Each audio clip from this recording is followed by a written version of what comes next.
కార్మిక కర్షక లోకానికి సురవరం సుధాకర్ రెడ్డి లేని లోటు తీర్చలేనిదని మంత్రి కోమటిరెడ్డి వెంకటరెడ్డి అన్నారు. శాసనమండలి చైర్మన్ గుత్తా సుఖేందర్ రెడ్డితో కలిసి సిపిఐ మాజీ ప్రధాన కార్యదర్శి సురవరం సుధాకర్ రెడ్డి సంస్మరణ సభలో పాల్గొన్నారు. సురవరం సుధాకర్ రెడ్డి చిత్రపటానికి పూలమాల వేసి నివాళులర్పించారు. ఈ కార్యక్రమంలో సిపిఐ రాష్ట్ర కార్యదర్శి కూనంనేని సాంబశివరావు, పార్టీ నాయకులు పాల్గొన్నారు.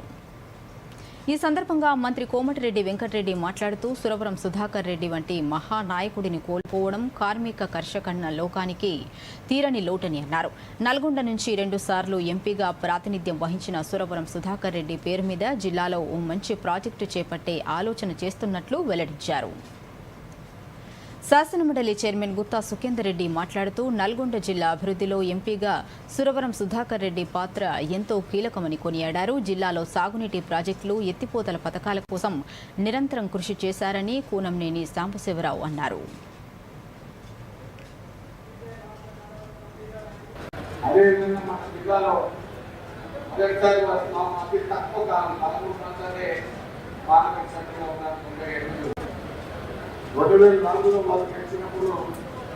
పూర్తి ఆ సందర్భంలో జిల్లా సమస్యల మీద వారి యొక్క పోరాటం కావచ్చు, అదేవిధంగా వారి యొక్క సహకారం కావచ్చు, వారి ఆలోచన విధానం కావచ్చు.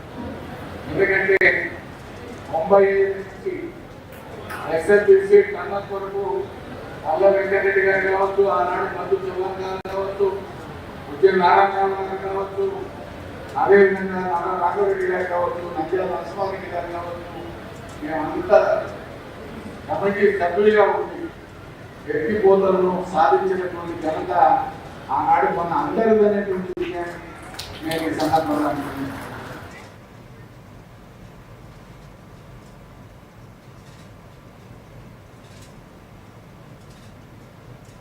సురవరం సుధాకర్ రెడ్డి గారి సంస్మరణ ఘనంగా జరిగింది.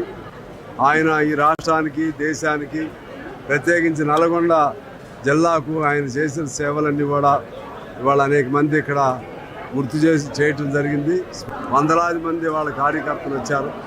సుధాకర్ రెడ్డి గారి మరణం తర్వాత ఒక కమ్యూనిస్టు యోధుడికి ఎలా వీడ్కోలు పలుకుతారో ఆ విధంగా గొప్ప వీడ్కోలు ప్రజలు పార్టీలకు అతీతంగా ఆయన వీడ్కోలు పలికారు. ఆయన నడిచిన బాటలో మేము కమ్యూనిస్టులు అందరూ నడవాలని, ఆయన ఆశయాలని ముందుకు తీసుకెళ్లాలని ఆయనకి మేము ఇచ్చే అదే నివాళని చెప్పి తెలియజేస్తూ సుధాకర్ రెడ్డి గారికి ఘనమైనటువంటి జోహార్లు తెలియజేస్తాం.